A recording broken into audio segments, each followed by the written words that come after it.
की सबसे बड़ी खबर, सुप्रीम कोर्ट का फैसला चुनावी बॉन्ड पर आ चुका है। गुमनाम बॉन्ड सूचना के अधिकार का उल्लंघन है, ये कहना है देश की सर्वोच्च अदालत का।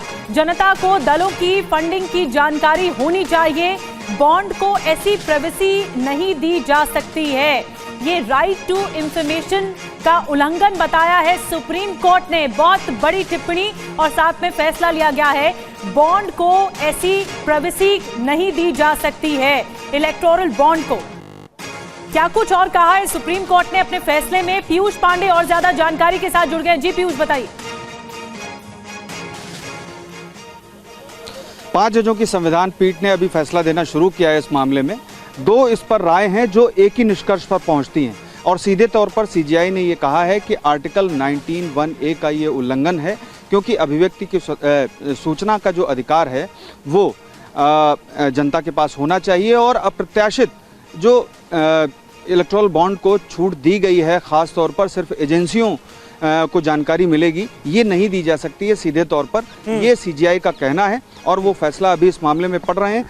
हकीकत ये है कि सरकार ने इस मामले में कहा था कि काले धन के मद्देनजर ये पॉलिसी लाई गई और उसके बाद सुप्रीम कोर्ट ने आज ये साफ किया है कि काले धन पर अंकुश लगाने के लिए जनता के अधिकार पर अतिक्रमण नहीं किया जा सकता है, क्योंकि सूचना के अधिकार के मामले में सुप्रीम कोर्ट का ही फैसला है कि इस मामले में अगर कोई राजनीतिक फंडिंग होती है तो वो जनता के द्वारा ही होती है। ऐसे में जनता को जानकारी हासिल करने का अधिकार है, जनता को जानकारी हासिल करने का अधिकार है। यानी आप आरटीआई का उल्लंघन नहीं कर सकते, राइट टू इंफॉर्मेशन का उल्लंघन नहीं कर सकते। कुल मिलाकर ये अदालत की एक सोच नजर आ रही है पीयूष। यानी इसका सीधा मतलब ये है कि अदालत इस पक्ष में है कि जनता को पता होना चाहिए कि किस पार्टी को कितना चंदा किस शख्स ने दिया, अगर वो पता करना चाहे तो।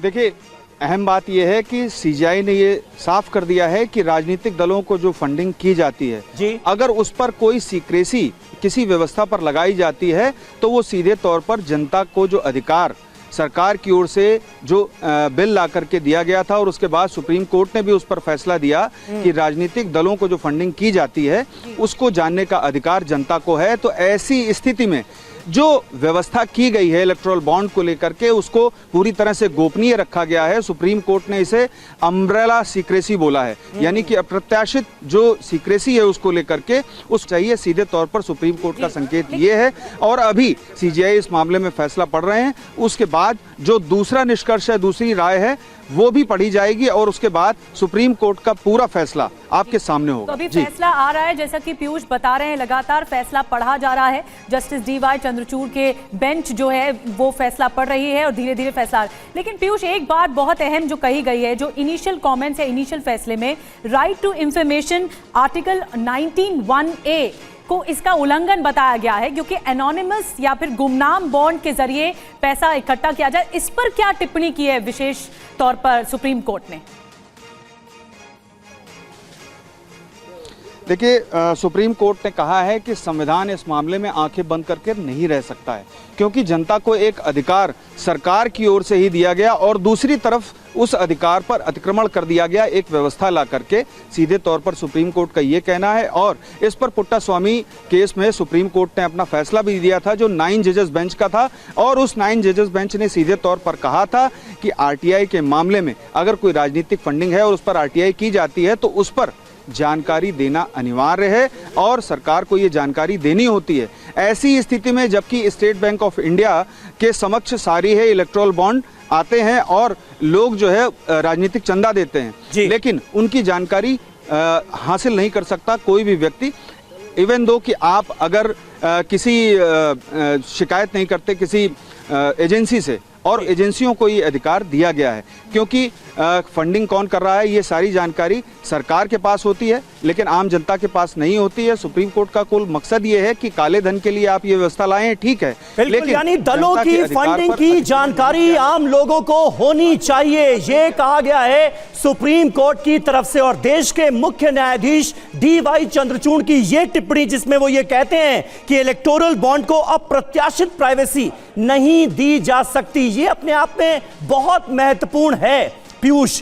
यानी कुल मिलाकर मुमकिन है कि जो फैसला होने वाला है उसके बाद आम जनता अगर यह जानना चाहे कि किस राजनीतिक दल को कौन कितना चंदा दे रहा है तो उसे यह जानकारी हासिल हो सके।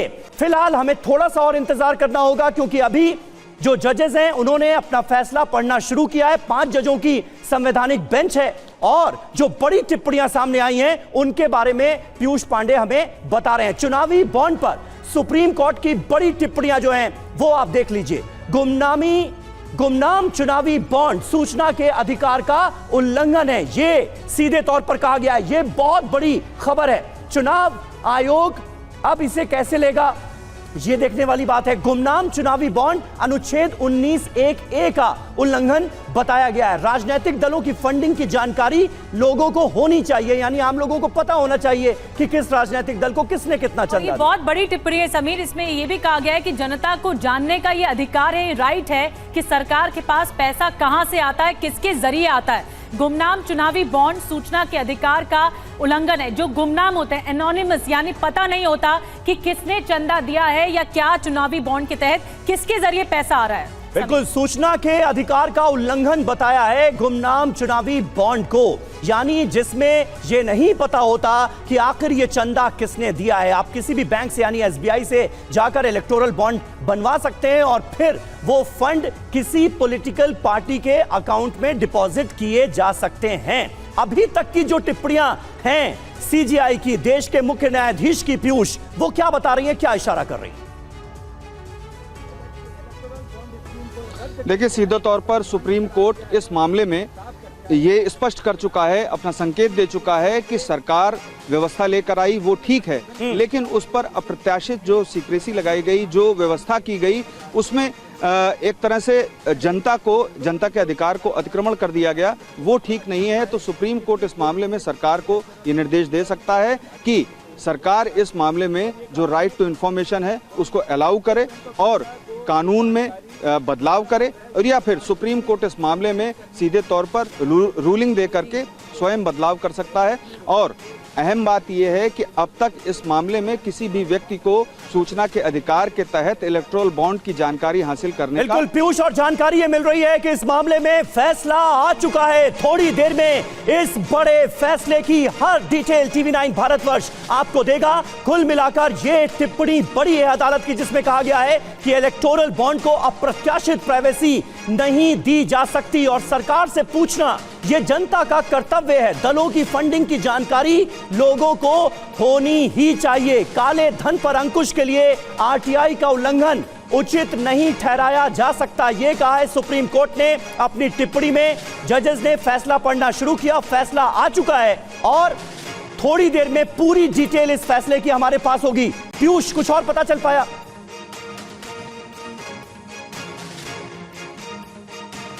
पीयूष पांडे हमारे संवाददाता हमारे साथ मौजूद हैं। पीयूष, कुछ और जानकारी मिल पाई है क्या?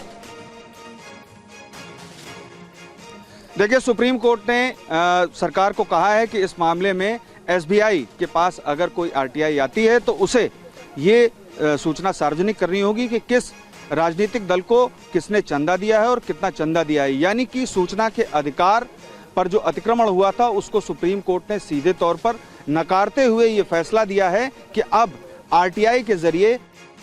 तो लगातार जानकारी पीयूष पांडे हम तक पहुंचा रहे हैं। फैसला अभी पढ़ा जा रहा है और पूरी तरह से इसमें कहा गया है कि काले धन पर अंकुश लगाने के लिए ये नहीं कहा जा सकता कि आरटीआई को उसका उल्लंघन हो या उसका वायलेट किया जाए। इसमें जनता को पूरा अधिकार है पैसे का सोर्स जानने का, कि पार्टियों को, पॉलिटिकल पार्टीज को पैसा कहां से आ रहा है, चंदा कहां से आ रहा है। ये बहुत बड़ी टिप्पणी है सुप्रीम कोर्ट का, ये बहुत बड़ा फैसला है। जनता को पैसे का स्रोत, देखिए सोर्स जानने का पूरा अधिकार है कि ये सोर्स कहां से आ रहा है, क्योंकि आईटी एक्ट में संशोधन जो है वो असंवैधानिक है। ये भी कहा गया सुप्रीम कोर्ट के जरिए, ये भी कहा गया कि जो ये बॉन्ड स्कीम है, ये बॉन्ड स्कीम जो है इलेक्टोरल बॉन्ड स्कीम, उसके तहत एक और बड़ी बात ये, चुनावी बॉन्ड असंवैधानिक है। कि बहुत बड़ा फैसला सुप्रीम कोर्ट का कि चुनावी बॉन्ड को असंवैधानिक करार दिया है सुप्रीम कोर्ट की तरफ से। चुनावी बॉन्ड जो कि इलेक्टोरल बॉन्ड होते हैं, जो कि स्कीम चलाई जाती है जिसके तहत पॉलिटिकल पार्टीज को चंदा आता है, इसके तहत सुप्रीम कोर्ट ने ये बड़ी टिप्पणी के साथ फैसला सुनाया है, ये असंवैधानिक है चुनावी बॉन्ड। ये बहुत बड़ा फैसला है। इलेक्टोरल बॉन्ड स्कीम पर सुप्रीम कोर्ट ने रोक लगा दी है। ये इस वक्त की सबसे बड़ी खबर जो हमारे पास आ रही है वो ये है कि चुनावी बॉन्ड को असंवैधानिक बताते हुए सुप्रीम कोर्ट ने इस पर रोक लगा दी है। इलेक्टोरल बॉन्ड स्कीम पर सुप्रीम कोर्ट ने रोक लगा दी है। और इससे पहले जैसा कि हमें पीयूष पांडे बता रहे थे कि आरटीआई के दायरे में इसे लाने की कोशिश भी की गई, यानी एसबीआई के जरिए अगर कोई शख्स इलेक्टोरल बॉन्ड बनवाता है और एसबीआई में कोई आरटीआई डालकर यह पूछने की कोशिश करता है कि इलेक्टोरल बॉन्ड किसने बनवाया तो नाम बताना होगा, यह टिप्पणी की गई थी। लेकिन अब यह कहा जा रहा है कि चुनावी बॉन्ड योजना पर रोक लगा दी है सुप्रीम कोर्ट ने। यह इस वक्त का बहुत बड़ा फैसला है। जी पीयूष लगातार हमारे साथ बने हुए हैं, उनके पास चलते हैं। पीयूष के पास चलेंगे। लेकिन 2018 में दरअसल इलेक्टोरल बॉन्ड स्कीम नोटिफाई की गई थी सरकार की तरफ से, जिसके तहत पॉलिटिकल पार्टीज को चंदा आता है, पैसा आता है, चाहे वो कैश के जरिए आता है या फिर कुछ लोग बैंक के जरिए भी कराते हैं। लेकिन अब ये बहुत बड़ा फैसला है क्योंकि इस योजना को ही, इस स्कीम पर ही रोक लगा दी है सुप्रीम कोर्ट ने। 5 जजों की बेंच जो कि फैसला सुना रही है। ये बहुत बड़ा फैसला है। चुनावी बॉन्ड या फिर इसे इलेक्टोरल बॉन्ड भी कहा जाता है, इस योजना पर ही रोक लगा दी गई है। इसे अनकॉन्स्टिट्यूशनल बताया गया है, यानी असंवैधानिक बताया गया है। ये बहुत बड़ा फैसला देश की सर्वोच्च अदालत की तरफ से, जिसके तहत पार्टियों को, जो राजनीतिक पार्टी है, राजनीतिक दल हैं, वो जब चुनाव के लिए जाते हैं तो चंदा रेज किया जाता है और मांग भी की जाती है। इसके अलावा ये भी होता है कि पार्टियां भी चंदा देती हैं, जॉइंटली या इंडिविजुअल की तरफ से भी पैसा आता है। ये इलेक्टोरल बॉन्ड स्कीम है, चुनावी बॉन्ड स्कीम है और इसकी तहत इस योजना को ही रोक दिया गया है, रोक लगा दी गई है। बहुत बड़ा फैसला सुप्रीम कोर्ट की तरफ से।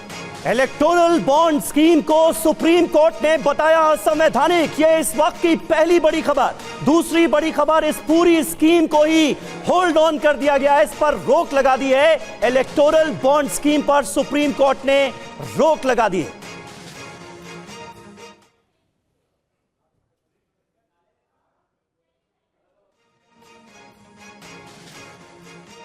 तो चुनाव आयोग एसबीआई से मिली जानकारी को साझा करे, यानी आम लोग अगर ये जानना चाह रहे हैं कि इस इलेक्टोरल बॉन्ड के जरिए वो कौन सा ऐसा शख्स है जिसने एक पॉलिटिकल पार्टी को चंदा दिया है, तो ये पता करना अब संभव होगा, मुमकिन होगा। अभी तक यह संभव नहीं था। पीयूष पांडे हमारे संवाददाता हमारे साथ जुड़ चुके हैं। पीयूष, ये बहुत बड़ा फैसला है सुप्रीम कोर्ट का, जिसमें चुनावी बॉन्ड स्कीम पर ही रोक लगा दी है सुप्रीम कोर्ट ने, यह कहकर कि यह असंवैधानिक है।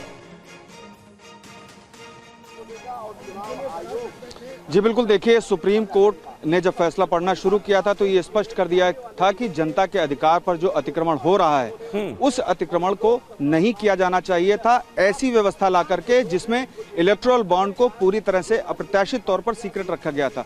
तो इस व्यवस्था को नकारते हुए सुप्रीम कोर्ट ने अपने फैसले में इस व्यवस्था को अनकॉन्स्टिट्यूशनल करार दे दिया है और रोक लगाते हुए ये कहा है ईसी को कि वो जानकारी साझा करेगा लोगों से, और एसबीआई इस मामले में जो भी राजनीतिक चंदे की जानकारी होगा वो ईसी से साझा करेंगे और कुल मिलाकर के 3 हफ्ते में ये प्रक्रिया शुरू की जानी है।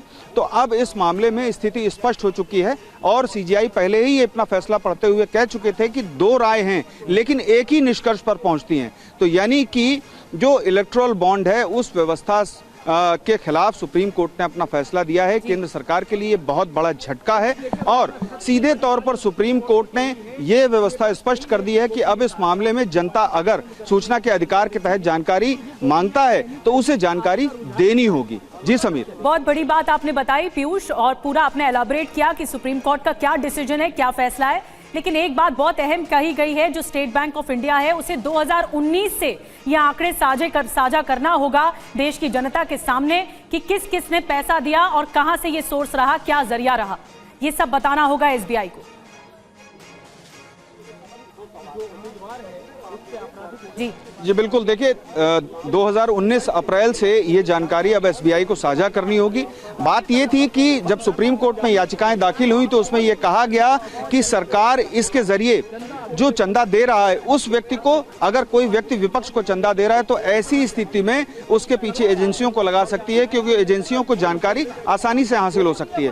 तब सुप्रीम कोर्ट ने ये कहा था कि जनता के साथ ये जानकारी साझा होनी चाहिए और जनता के सामने आना चाहिए, चूंकि जनता ही ये पैसा राजनीतिक चंदे के लिए देती है। जो इलेक्टोरल बॉन्ड की व्यवस्था सरकार की ओर से लाई गई थी और उस इलेक्टोरल बॉन्ड की व्यवस्था को सुप्रीम कोर्ट ने रद्द करते हुए इसे असंवैधानिक करार दे दिया है।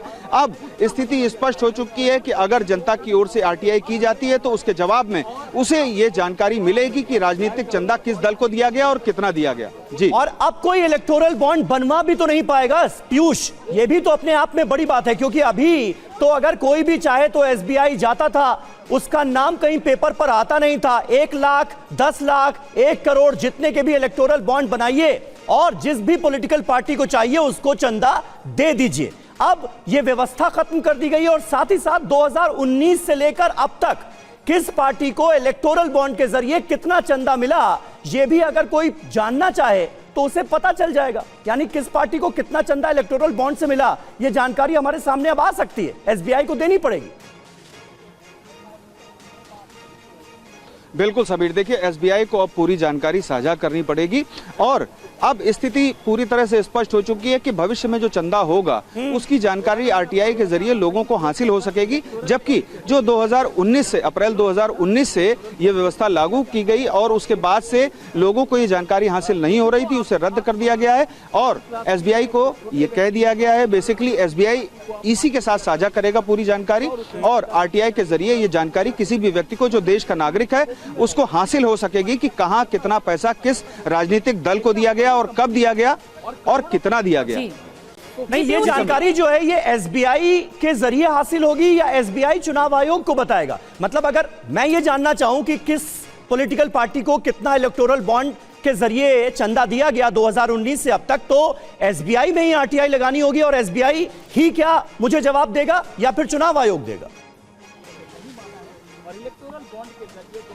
देखिए स्थिति स्पष्ट कर दी है सुप्रीम कोर्ट ने कि एसबीआई पूरी जानकारी ईसी को देगा। अच्छा, अगर आप एसबीआई को भी आरटीआई भेजते हैं तो एसबीआई वो आरटीआई जो है ईसी को भेज देगा अगर वो अपनी जानकारी साझा कर चुका होगा, अन्यथा एसबीआई बैंक से भी आप सीधे तौर पर आरटीआई के जरिए जानकारी मांग सकते हैं। हालांकि ये जरूर है कि ईसी के पास अब भविष्य की जो जानकारी होगी वो रहेगी, तो भविष्य में अगर आप आरटीआई करते हैं तो आपको चुनाव आयोग से ही सारी जानकारी हासिल करनी है। वो लिंक होगा ही चुनाव आयोग से। बहुत बड़ी बात आपने कही पीयूष। एक बात और, ये 5 जजों की बेंच ने इस फैसले को सुनाया है, क्या पांचों जज इस बात पे सहमत थे कि ये असंवैधानिक है, ये प्रक्रिया, ये स्कीम ही असंवैधानिक है, या फिर बटा हुआ था फैसला फिर उसके बाद फिर एक मत आया, बहुमत आया?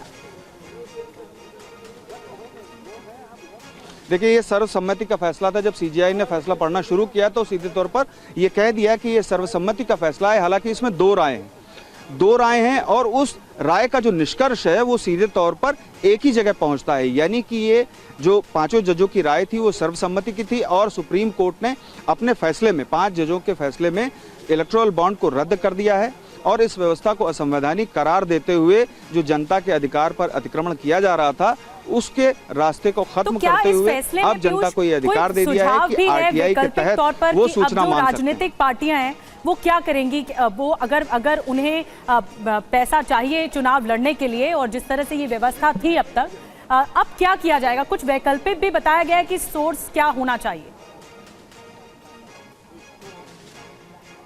देखिए पहले जो राजनीतिक दल सीधे तौर पर चंदा लेते थे और जब सरकार ने ये इलेक्टोरल बॉन्ड की व्यवस्था लाई तो उसमें एसबीआई के जरिए राजनीतिक दलों को चंदा दिया जाता था। बाकायदे इसके लिए नोटिफिकेशन जारी होता था सरकार की ओर से कि कब और कितनी अवधि तक ये चंदा दिया जा सकता है। तो इस व्यवस्था को यानी खत्म कर दिया है सुप्रीम कोर्ट ने। तो ऐसी स्थिति में जो पूर्व की व्यवस्था थी यानी कि पुरानी जो व्यवस्था थी वो लागू होगी और पहले आप चुनाव आयोग के जरिए जानकारी हासिल कर सकते थे कि कितना राजनीतिक चंदा किस दल को मिला। तो ऐसी स्थिति में जबकि आरटीआई के जरिए आप ये जानकारी हासिल कर सकते हैं, तो अब चुनाव आयोग को आरटीआई भेज करके भविष्य में आप पूरी जानकारी हासिल कर लेंगे कि राजनीतिक किस राजनीतिक दल को कितना चंदा मिला और किस व्यक्ति ने दिया है। अभी तक ये जानकारी आपको इलेक्टोरल बॉन्ड की व्यवस्था में नहीं मिल रही थी।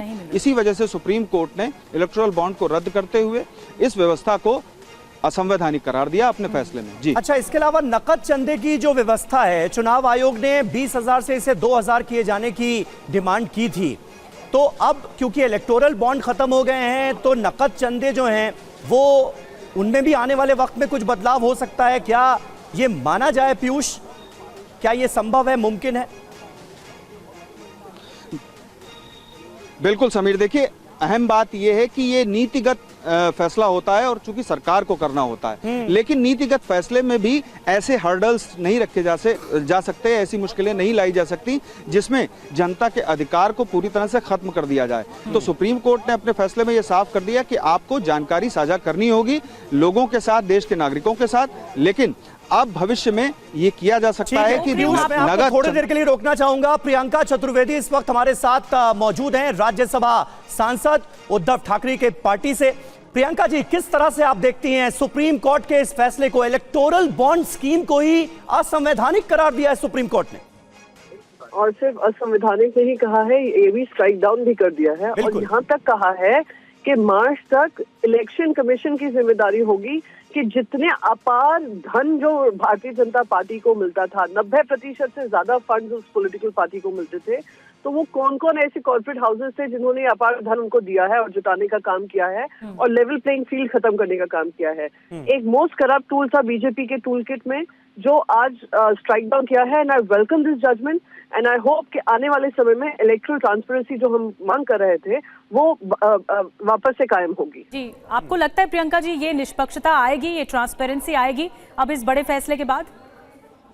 मैं उम्मीद करती हूँ, पर जहाँ तक ये भारतीय जनता पार्टी का सवाल है और सरकार का सवाल है, वो किसी और तरीके से भी इस तरीके का काम करने की कोशिश करेंगे।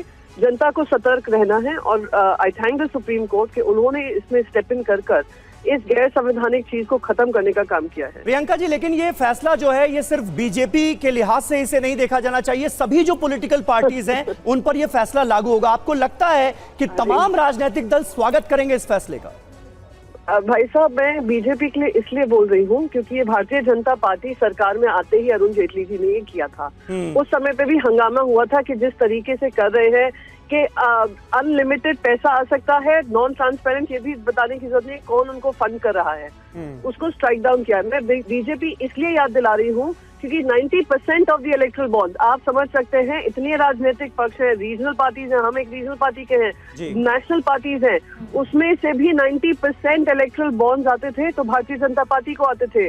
तो भले ही सारी राजनीतिक पार्टियों को खुलासा करना पड़ेगा, इलेक्शन कमीशन को खुलासा करना पड़ेगा, पर 90% ये जो धन था इनके पास कारोबारियों का, कॉर्पोरेट हाउसेस का, और जो ब्लैकमेलिंग के माध्यम से होता था, हर तरीके से होता था, इनको खुलासा करना पड़ेगा। जी, अच्छा प्रियंका जी, मैं भारतीय जनता पार्टी का नाम बार बार ले रही हूँ। नहीं, सभी वो तो सभी राजनीतिक दलों के लिए जिनको आ रहा था चंदा इलेक्टोरल बॉन्ड के जरिए, उसी पर ही टिप्पणी की। एक बड़ी बात और कही प्रियंका जी सुप्रीम कोर्ट ने कि जो ब्लैक मनी था उसे व्हाइट करने का काम हो रहा था, और इसीलिए ये फैसला आगे बढ़ाना जरूरी था क्योंकि बड़े स्तर पर ब्लैक मनी की आड़ में ये सब हो रहा था, अननोन पैसा जो आ रहा था उसकी ट्रांसपेरेंसी खोती जा रही।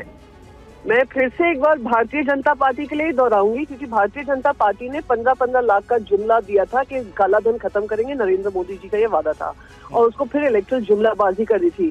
इन्होंने पूरा कॉर्पोरेटाइजेशन ऑफ करप्शन किया है, राइट फ्रॉम पब्लिक मनी को कैसे लूटते हैं सरकार गिराने के लिए, बनाने के लिए, और साथ ही साथ कैसे इलेक्टोरल बॉन्ड्स का इस्तेमाल करते हैं पैसा कलेक्ट करने के लिए। ये कुछ नहीं था, ये सही बात है, सुप्रीम कोर्ट ने सही कहा है। काले धन को सफेद कर और पॉलिटिकल पार्टी को डोनेशन देकर इन्होंने कॉर्पोरेटाइजेशन ऑफ करप्शन किया है, और ये मैं बिल्कुल जिम्मेदारी से बोल रही हूँ क्योंकि महाराष्ट्र भोगी है कि पब्लिक फंड्स का इस्तेमाल कर सरकार को गिराया गया, और ये इलेक्टोरल बॉन्ड भी उसी का माध्यम बना। प्रियंका जी, लेकिन अब अप्रैल 2019 से लेकर अब तक किस पार्टी को इलेक्टोरल बॉन्ड के जरिए कितना चंदा मिला ये एसबीआई को बताना होगा, तो आपको लगता है कि अब ये एक एक पैसे का हिसाब लिया जाएगा? इसके लिए दूसरी पॉलिटिकल पार्टीज आगे आएंगी, और इसकी खूबसूरती एक और है। नहीं, अब तो अब सुप्रीम कोर्ट ने कहा है इलेक्शन कमीशन को वो उस पर कार्रवाई करनी पड़ेगी। एक और खूबसूरती ये है कि उन्होंने ये तक कहा है कि जो लेटेस्ट इलेक्टोरल बॉन्ड्स का है पैसा आया है वो रिफंड भी करना पड़ेगा। इलेक्शन अप्रैल में है, मार्च में ये लोग ये जो काला धन की कारोबारी कर रहे थे, कॉर्पोरेटाइजेशन ऑफ करप्शन कर रहे थे, उस पर रोक लगाने का काम किया है। मतलब अगर हिसाब नहीं दे पाए तो रिफंड भी करना पड़ेगा? नहीं, हिसाब के साथ साथ रिफंड भी करना है। जो अभी इलेक्ट्रल बॉन्ड्स अभी होकर गए हैं उसमें भी, हालांकि इसकी कॉन्फर्मेशन अभी तक नहीं हुई है प्रियंका जी। जो हमें जानकारी मिली है ये रिटर्न होगा पैसा, ये इसकी जानकारी अभी तक नहीं मिली है। थोड़ा और हमें इंतजार करना होगा। पीयूष पांडे अगर हमारे साथ मौजूद हैं तो वो और डिटेल हमें दे सकते हैं। पीयूष, क्या ऐसा है क्या कि अप्रैल 2019 से इलेक्टोरल बॉन्ड के जरिए कितना पैसा किस पॉलिटिकल पार्टी के खाते में गया ये तो बताना ही पड़ेगा, साथ ही साथ रिफंड का भी कुछ प्रोसेस है क्या, उसकी भी कुछ बात की गई है क्या? देखिए, अभी रिसेंट जो सरकार की ओर से नोटिफिकेशन जारी किया गया था कि एसबीआई में आप इलेक्टोरल बॉन्ड के जरिए राजनीतिक चंदा दे सकते हैं, हाँ। वो पैसा राजनीतिक दलों को जो दिया गया है वो वापस देना होगा, ये सीधे तौर पर सुप्रीम कोर्ट ने कहा है और ये 15 दिनों के अंदर करना होगा। साथ ही सुप्रीम कोर्ट ने ये भी स्पष्ट कर दिया है कि मार्च 6 तक एसबीआई को सारी जानकारी इलेक्शन कमीशन ऑफ इंडिया को भेजनी होगी और इलेक्शन कमीशन ऑफ इंडिया एक हफ्ते के भीतर इसे सार्वजनिक कर देगा। यानी कि जो अप्रैल 2019 से लेकर के अब तक जो इलेक्टोरल बॉन्ड खरीदे गए थे लोगों के जरिए, यानी कि चंदा दिया गया था राजनीतिक दलों को, वो सारी जानकारी सार्वजनिक हो जाएगी। आप ये मान सकते हैं कि मार्च मध्य तक ये सार्वजनिक हो जाएगी, यानी कि 3 हफ्ते कुल करीब 3 से 4 हफ्ते में ये सारी जानकारी सार्वजनिक हो जाएगी। और इसी दौरान जो जी पूरे 5 साल का ब्यौरा देना होगा अप्रैल 2019 से लेकर, जी अप्रैल 2019 से ये बात शुरू होगी कि किस पार्टी को कितना चंदा मिला, किसके जरिए मिला, क्या सोर्स रहा और कितना पैसा मिला। इसमें अननोन लोग भी उजागर हो पाएंगे पीयूष, क्योंकि बड़ी बात तो यही है, क्योंकि सुप्रीम कोर्ट ने अपनी टिप्पणी में भी कहा है कि ब्लैक मनी की आड़ में जो हो रहा था उसे बंद करना जरूरी है। देखिए, जहां तक व्यवस्था का सवाल है कि इलेक्टोरल बॉन्ड में कोई अननोन व्यक्ति पैसा दे सकता है या नहीं, तो ऐसी स्थिति बिल्कुल नहीं थी, उसमें साफ करना पड़ता था। ठीक है पीयूष, यहां पर थोड़ी देर के लिए आपको रोकना चाह रहे हैं। नलिन कोहली इस वक्त भारतीय जनता पार्टी के प्रवक्ता हमें ज्वाइन कर रहे हैं। नलिन जी, क्या कहेंगे? सुप्रीम कोर्ट ने इलेक्टोरल बॉन्ड स्कीम को ही असंवैधानिक करार दिया है, इसे रोक दिया है। सुप्रीम कोर्ट का, क्योंकि मैं एक वकील भी हूँ, कोर्ट में रोज रहता हूँ, तो कोई भी आदेश आता है वो मान्य होता है, उसको स्वीकारा जाता है। लेकिन विषय को देखिए, जजमेंट पढ़ के उस पर और एक गंभीर टिप्पणी आ सकती है, लेकिन मूल विषय ये जो स्कीम लाई गई थी सर कि चुनाव की प्रक्रिया में पारदर्शिता हो, स्वच्छ पैसे हो, काला धन ना हो, उस प्रकार की चीजों को रोक करने के लिए लाया गया था। ऐसी एक सोच थी कि भाई जो व्यक्ति किसी एक राजनीतिक दल को पैसा देता है, चंदा देता है, उस पर दूसरे राजनीतिक दल का दबाव ना पड़े, इसीलिए उसकी आइडेंटिटी को प्रोटेक्ट की जाती थी। माननीय सुप्रीम कोर्ट को लगता है कि भाई ये सारी चीजें बाहर होनी चाहिए, तो उन्होंने जजमेंट इसको दिया है। अब आगे जाके, क्योंकि ये तो हमें सोचना ही है कि भाई चुनाव में पारदर्शिता हो, स्वच्छ फंड्स हो, इस सब के तहत हमें देखना है कि आगे जाके अब क्या करना है। पारदर्शिता इस लिहाज से नहीं थी नलिन जी, कुल मिलाकर अगर हम सुप्रीम कोर्ट के फैसले को देखें, इस लिहाज से नहीं थी कि आरटीआई के तहत अगर कोई ये जानना चाहे कि भाई किस शख्स ने किस पॉलिटिकल पार्टी को इलेक्टोरल बॉन्ड के जरिए कितना पैसा दे दिया, तो पता ही नहीं चल सकता था। हाँ, तो इसका अर्थ क्या हुआ भाई? एक कानून एक तरफ है, दूसरा कानून दूसरी तरफ है। दूसरे कानून में पारदर्शिता से आप जानकारी ले सकते हैं, लेकिन उसका एक और विषय है, जानकारी लेने वाला कौन है? भाई ये भी तो हो सकता है ना, कोई व्यक्ति किसी की जानकारी लेना चाहे उस पर दबाव डालने के लिए। तो ये बड़े विषय होते हैं। सुप्रीम कोर्ट ने संवैधानिक प्रक्रिया से सोच के अपना निर्णय दिया है, और मैं मानता हूं कि अगर आगे भविष्य में यदि सरकार चाहे, कोई एक नई स्कीम आनी चाहे, चुनाव आयोग के कोई इस पे विचार हो, संसद कोई नई प्रक्रिया के बारे में सोच के कानून लाती है, तो इसे देखा जाना चाहिए। नलिन कोहली जी, कुछ देर पहले प्रियंका चतुर्वेदी जुड़ी थी, वो बीजेपी पर आरोप लगा रही थी कि इस बात का खुलासा होना चाहिए कि कितना पैसा आया, हिसाब होना चाहिए। नहीं, वो तो ऐसा है, ये जितने राजनीतिक दल हैं, अब प्रियंका चतुर्वेदी जी हो या कोई और हो, ये जितने राजनीतिक दल हैं, वो मोदी जी की सरकार के काम के सामने कोई विषय रख नहीं पाते, मोदी जी के नेतृत्व के सामने खड़े नहीं हो पाते, तो इसीलिए इधर उधर करके वो सारी चीजें have been comprehensively allowed by the Supreme Court. So the assertion of the government was that, what will happen to those? So they have also directed the State Bank of India to furnish complete information about who purchased the bonds, who encashed the bonds, and all this information will have to be submitted to the Election Commission, who will have to display it on a public website so that the people come to know who purchased the bonds and who contributed by way of electoral bonds to which political party. Sir एक बार हिंदी में explain Any कर दीजिए। amount specified by the government नहीं, अब हिंदी में एक बार बोल देते हैं।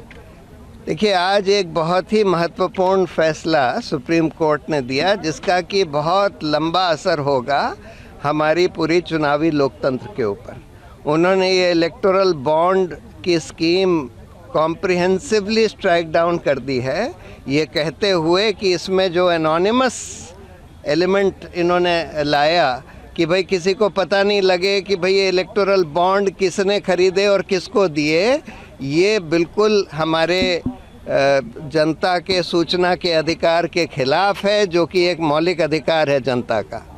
और साथ में उन्होंने तो ये जितने भी अमेंडमेंट्स आए थे कंपनीज एक्ट में, इनकम टैक्स एक्ट में, रिप्रेजेंटेशन ऑफ पीपल एक्ट में, सबको रद्द कर दिया है इलेक्टोरल बॉन्ड स्कीम को जो ला रहे थे। दूसरी बात, उन्होंने ये भी बोला है कि ये जो अमेंडमेंट करा गया था कि कंपनीज जो हैं कितना भी पैसा पॉलिटिकल पार्टीज़ को दे सकती हैं। पहले जो रिस्ट्रिक्शन था कि अपना एनुअल प्रॉफिट से 7.5% से ज़्यादा नहीं दे सकती, वो भी रद्द कर दिया है कि ये हमारे इलेक्टोरल डेमोक्रेसी के ख़िलाफ़ है, क्योंकि ये लेवल प्लेइंग फील्ड को हटाता है और बड़ी बड़ी कंपनियों को इलेक्शन इन्फ्लुएंस करने देता है।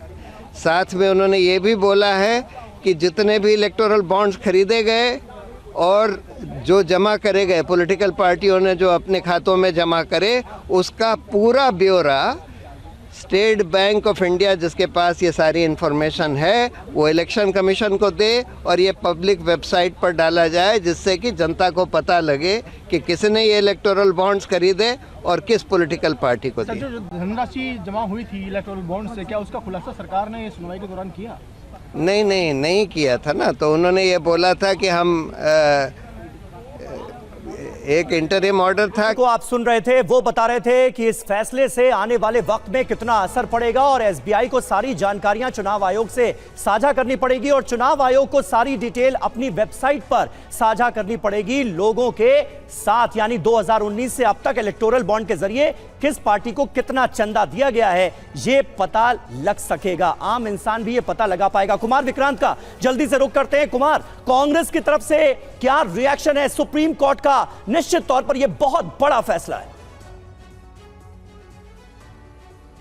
जी, लगातार कांग्रेस और तमाम विपक्षी पार्टियां इसको लेकर सरकार पर सवाल खड़े करती आई हैं। हाँ। ऐसे में जब ये फैसला आया तो कांग्रेस पार्टी इसका स्वागत कर रही है और निश्चित तौर पर कांग्रेस को और विपक्षी दलों को एक हथियार मिला है एक बार फिर सरकार को घेरने का। कांग्रेस के नेता कुछ ही देर में इसको लेकर के अपना आधिकारिक बयान सामने रखेंगे, लेकिन जो हमारी बात हो रही है उनसे उनका यही कहना है कि हम तो लगातार इसका विरोध करते आए, हम लगातार सरकार से कहते आए कि ठीक नहीं है, लेकिन सरकार नहीं सुन रही थी। अब सुप्रीम कोर्ट ने फैसला किया, हम उसका स्वागत करते हैं। तो निश्चित तौर पर एक और हथियार मिला है 2024 के चुनाव के पहले कांग्रेस को और विपक्षी दलों को सरकार को घेरने का। बड़ी बात आप बता रहे हैं कुमार विक्रांत, एक और हथियार मिल गया है विपक्षी दलों को। आप बता रहे हैं कांग्रेस ने इसका स्वागत किया है और शिवसेना की सांसद जुड़ी हुई थी प्रियंका चतुर्वेदी, शिवसेना ने भी, उद्धव गुट ने भी इसका स्वागत किया।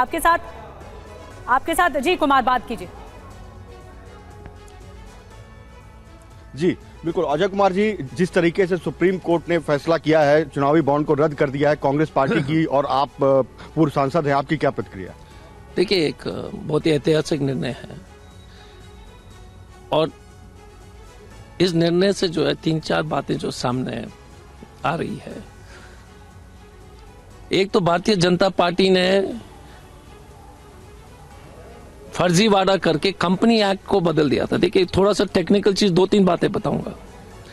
कंपनी एक्ट में स्पष्ट रूप से बताया गया था कि आप अगर किसी तरह का राजनीतिक जो है डोनेशन करते हैं तो आपको उस जो है सार्वजनिक करने की आवश्यकता है। पहले मोदी जी और उनके सरकार ने इस सेक्शन को हटा दिया।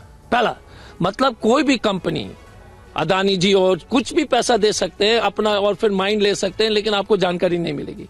उन्होंने कंपनी एक्ट बदला तो वो गैर कानूनी सुप्रीम कोर्ट ने ठहराया।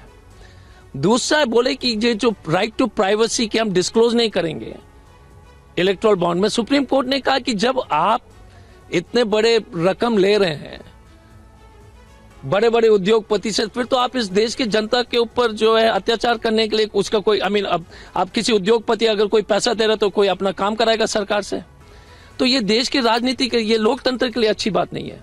दूसरा, 2 इश्यूज हो गए। तो राइट टू प्राइवेसी जो है ये मान्य नहीं रखता है, क्योंकि अगर आप राजनीति में इतने बड़े पैमाने में पैसे दे रहे हैं तो उसका दुष्प्रभाव जो है वो इस देश के लोकतंत्र पर भयंकर होगा। दूसरा, कंपनी एक्ट में आपने जो है, आप देख लीजिए, कंपनी किसी को भी दे सकते हैं। पहले हमारे समय में वो सार्वजनिक करना पड़ता था।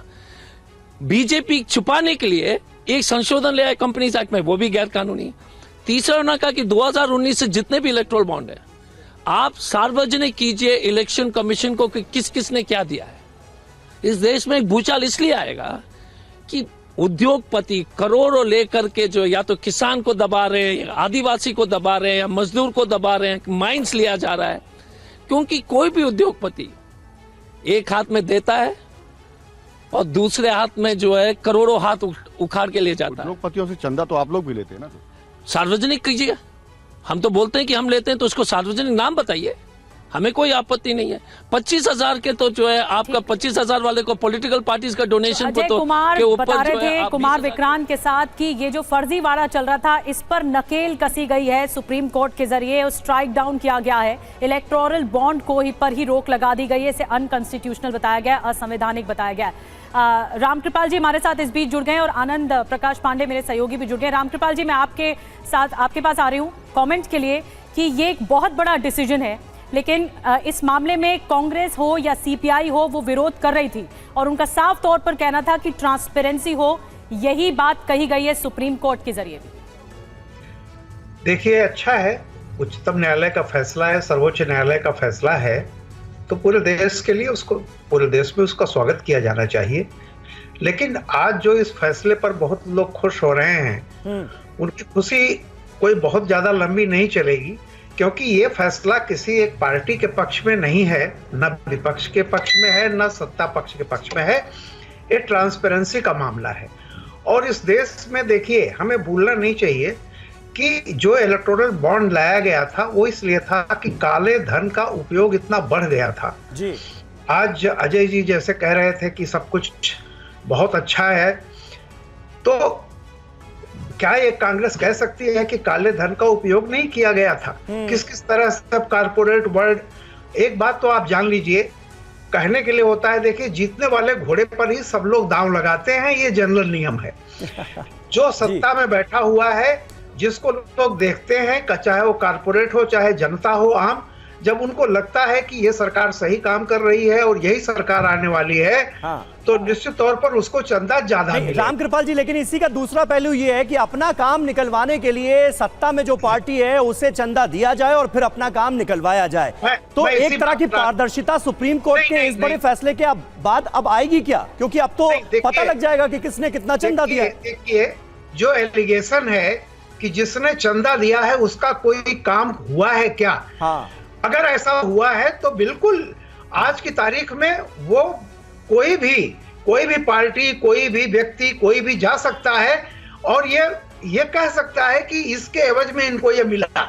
तो उसके लिए तो सरकार तैयार है, बताइए। लेकिन ये बता दूं आपको कि बिना चंदे के कोई पार्टी अपने बूते पर, इसीलिए हो रहा था कि सरकार इसको एक कोर्स बनाया जाए। लेकिन अब चीजें डिस्क्लोज होकर सामने आएंगी सुप्रीम कोर्ट के फैसले के बाद, और ये ट्रांसपेरेंसी की उम्मीद की जा सकेगी उनके सुप्रीम कोर्ट के, देश के सर्वोच्च अदालत के फैसले के बाद। मैं जल्दी से आनंद प्रकाश पांडे आपके पास, और कपिल सिब्बल कुछ कह रहे हैं इस वक्त। और इस वक्त कपिल सिब्बल साहब हमारे साथ फोन लाइन पर मौजूद हैं। कपिल सिब्बल साहब, आपका पहला रिएक्शन, इलेक्टोरल बॉन्ड असंवैधानिक, पूरी स्कीम पर ही सुप्रीम कोर्ट ने रोक लगा दी है। मैं मुबारकबाद देना चाहता हूं हमारे न्यायाधीशों को कि उन्होंने ये अहम फैसला दिया है। इससे ये साबित हो गया है कि जो भाजपा है, इन्होंने इस स्कीम द्वारा लगभग 5 से 6 हजार करोड़ रुपया इकट्ठा किया। अच्छा, और इतना पैसा किसी के पास भी हो तो अपने आप में मैं समझता हूं कि लोकतंत्र को भी बड़ा भारी खतरा है। और इसी वजह से इन्होंने उस पैसे के द्वारा अपने दफ्तर बनाए होंगे, इस पैसे के द्वारा आरएसएस के दफ्तर बनाए होंगे अपने इस पैसे के द्वारा, कम्युनिकेशन नेटवर्क बनाया होगा इस पैसे के द्वारा, सरकारें गिराई होंगी। आपको मालूम है कई सरकारें इन्होंने गिरा दी जो जनता ने चुनी थी। तो इस पैसे का जो दुरुपयोग हुआ है वो अभी साबित हो जाएगा, क्योंकि ये सारी जो स्कीम जो जजमेंट है सुप्रीम कोर्ट में, न्यायाधीशों ने कहा है कि 3 हफ्ते में स्टेट बैंक ऑफ इंडिया को बताना पड़ेगा इलेक्शन कमीशन को कौन कौन लोगों के बॉन्ड आए थे, किसके नाम पे आए थे, और उसके बाद 1 हफ्ते के बाद दैट मींस 13 मार्च को ये जो सारे नाम हैं ये जनता के सामने। तो इसे आप सिर्फ बीजेपी से ही जोड़कर क्यों देख रहे हैं? ये तो मतलब सारी पॉलिटिकल पार्टीज पर लागू होगा, तो इलेक्टोरल बॉन्ड के जरिए कितना आया सबको बताना होगा। बीजेपी को गया है ना, सबसे ज्यादा पैसा बीजेपी को गया है ना। साहब यही बात डिस्क्लोज होगी शायद, सॉरी यही बात डिस्क्लोज होगी 3 हफ्ते में, जो एसबीआई अपनी वेबसाइट पर भी करेगा और इलेक्शन कमीशन की वेबसाइट पर भी होगा। ये डायरेक्शन है, ये सुप्रीम कोर्ट की डायरेक्शन है, तो हमें सब पता चल जाएगा किसको क्या क्या गया है और किस किस्म का क्रिट को, बिकॉज ये सारे जो उद्योगपति हैं इन्होंने ही पैसा दिया होगा। और फिर ये भी पता चल जाएगा कि ब्लैक मनी कैसे द्वारा बाहर से आकर लेजिटिमेट मनी बनी है, मतलब के। और साथ में सबसे अहम बात यह है कि अब क्योंकि 5 से 6 हजार करोड़ रुपया इनके पास है, तो और एक मैं समझता हूं कि हमें सारे विपक्ष को इकट्ठा होकर एक राष्ट्रीय मूवमेंट शुरू करनी चाहिए कि किस तरह से बीजेपी ने सारे लोकतंत्र को इतना पैसा इकट्ठा करके खतरे में डाल दिया। कितना पैसा कांग्रेस को आया, कितना पैसा सीपीआई को आया, बाकी राजनीतिक दलों को आया, ये सब अरे सामने भैया आप कांग्रेस आप सबको होना चाहिए। मैंने कौन सी कहा कि बीजेपी को आया ना 5-6 हजार करोड़ रुपया आया ना कि नहीं? तो मैं कौन सा कह रहा हूँ कि बाकी दलों के का पता नहीं करना चाहिए, सबका पता होना चाहिए। सरकारें हाँ बिल्कुल, हम कौन सा कह रहे हैं कि नहीं, बट जितना सबसे ज्यादा पैसा तो भाजपा को गया ना। तो आप मुझसे यूं सवाल कर रहे हो कांग्रेस का, सभी राजनीतिक दलों को क्यों? अगर स्कीम आएगी तो निश्चित रूप से इसका उपयोग होगा और दुरुपयोग भी होगा। आपको लगता है सिब्बल साहब कि जिस तरह से अब अप्रैल 2019 से लेकर अब तक एसबीआई को यह डिस्क्लोज करना पड़ेगा कि किस पॉलिटिकल पार्टी के खाते में इलेक्टोरल बॉन्ड से कितने चंदे गए, तो ये ऑपोजिशन को एक बहुत बड़ा हथियार मिल गया है क्या? बहुत बड़ा, और चुनाव से पहले और निश्चित रूप से एक बड़ा भारी राष्ट्रीय अभियान शुरू होगा इसके द्वारा। अच्छा, और आपको लगता है कुछ पारदर्शिता आएगी? क्योंकि जब कंपनी एक्ट में संशोधन किया गया और इलेक्टोरल बॉन्ड स्कीम लाई गई तो उसके पीछे भी रीजन यही दिया गया था कि भाई पूरे प्रोसेस में हम चाहते हैं पारदर्शिता है। नहीं, ये तो कह रहे थे कि हम ब्लैक मनी को खत्म करना चाहते थे, लेकिन तो इसका तो ब्लैक मनी से कोई ताल्लुक ही नहीं है। ये तो सारा व्हाइट का पैसा है, तो ब्लैक मनी का क्या ताल्लुक है इसमें? और इसका इलेक्शन से भी कोई ताल्लुक नहीं है, क्योंकि ये पैसा इलेक्शन में तो खर्च हो नहीं सकता, क्योंकि इलेक्शन में तो कोई भी उम्मीदवार लोकसभा का वो 95 लाख से ज्यादा खर्च नहीं कर सकता, और कोई उम्मीदवार एमएलए 45 लाख से ज्यादा नहीं खर्च कर सकता, वो तो अपने खर्चे दिखाता है। तो ये पैसा तो केवल भाजपा और बाकी पार्टियों को गया ना। तो सिब्बल साहब आप कह रहे हैं कि आप क्योंकि वकील भी हैं, तो आप ये कह रहे हैं कि अब जो जानकारी आएगी सामने आएगी उसके जरिए बड़े खुलासे हो पाएंगे, आपको लगता है? निश्चित रूप से जो क्या क्विड प्रो हुआ, किसने क्या दिया, किसको क्या लाइसेंस मिला, उसकी वजह से कैसे उनके हक में फैसले हुए, सब पता चल जाएगा। ठीक है कपिल सिब्बल साहब, बहुत बहुत शुक्रिया हमसे बातचीत करने के लिए। कपिल सिब्बल, सुप्रीम कोर्ट के इस फैसले के बाद जिसमें इलेक्टोरल बॉन्ड के पूरे प्रोसेस पर, स्कीम पर तत्काल प्रभाव से अदालत ने रोक लगा दी है और साथ ही साथ इलेक्शन कमीशन को 13 मार्च तक वेबसाइट पर पूरी जानकारी देनी होगी। मनीष तिवारी इस वक्त हमारे साथ कांग्रेस के वरिष्ठ नेता फोन लाइन पर जुड़ चुके हैं। मनीष जी, पहला रिएक्शन आपका, इलेक्टोरल बॉन्ड स्कीम ही अनकॉन्स्टिट्यूशनल करार दी है सुप्रीम कोर्ट ने, लगा दी है रोक। ठीक फैसला है, उचित फैसला है और संविधान के अनुसार फैसला है। तो इससे लोगों को ये जानकारी मिलेगी कि किस राजनीतिक दल को किस व्यक्ति विशेष ने या किस कंपनी ने कितना पैसा दिया था। ठीक फैसला है जी।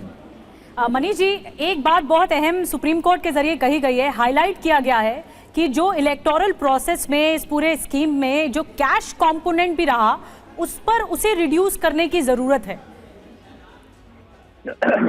आपकी बात बिल्कुल सही है और उच्चतम न्यायालय ने सही बात कही है। देखिए, हर लोकतंत्र में, चाहे वो अमेरिका हो, चाहे भारत हो या कोई और देश हो, ये जो राजनीतिक प्रक्रिया की फंडिंग है, ये बहुत बड़ा सवाल है।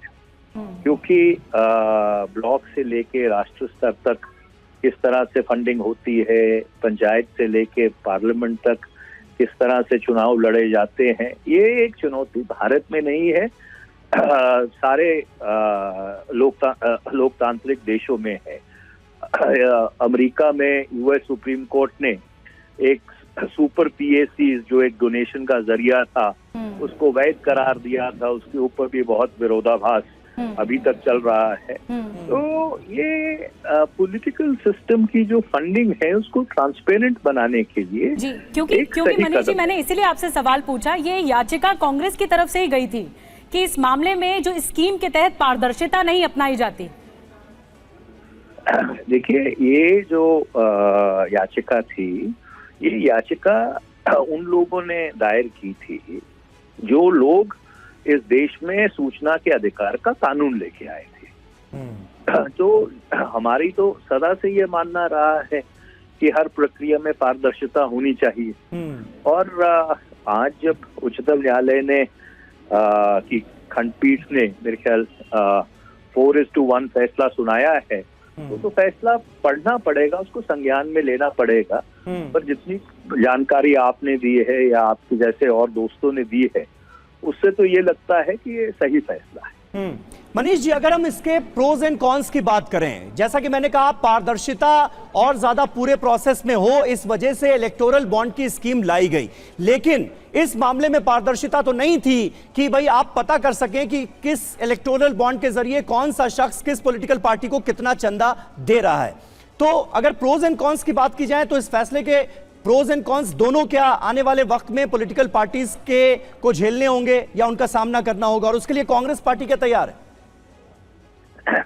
देखिए, प्रोज एंड कॉन्स जो भी होंगे वो तो फैसला संज्ञान में लेने के बाद, सही से पढ़ने के बाद इसके ऊपर कोई राय दी जा सकती है। अब तो मोटी मोटी बात ये है कि जो स्कीम सरकार लेके आई थी, उस स्कीम को उच्चतम न्यायालय ने अवैध करार दिया है।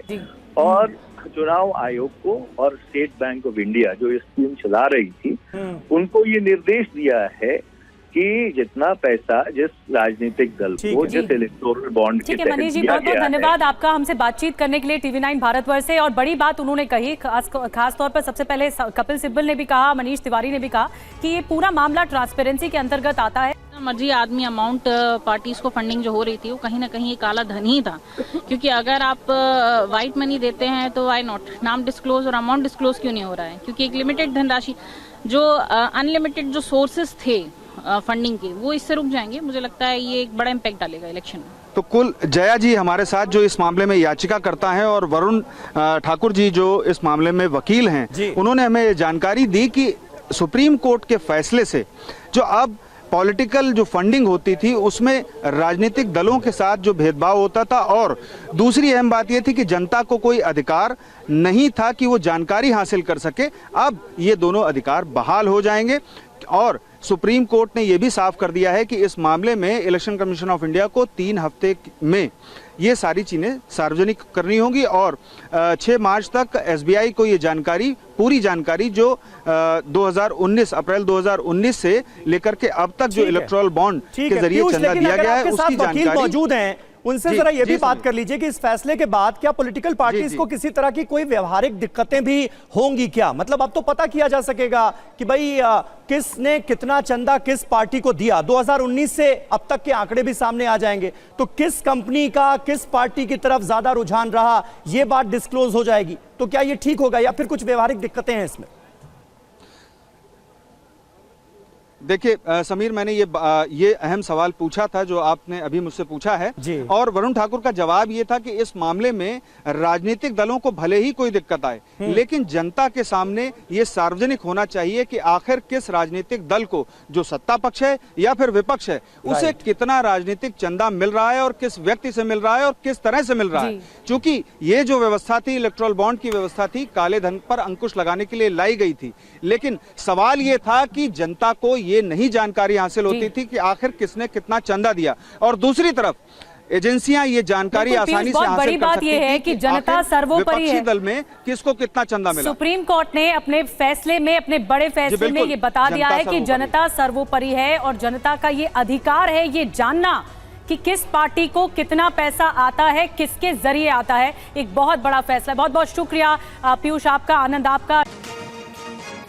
बड़ी खबर आपको बता दें, ज्ञानवापी के तहखाने में पूजा पर सुनवाई पूरी हो गई है। इलाहाबाद हाई कोर्ट ने फैसला सुरक्षित रखा। अगले हफ्ते आ सकता है कोर्ट का फैसला।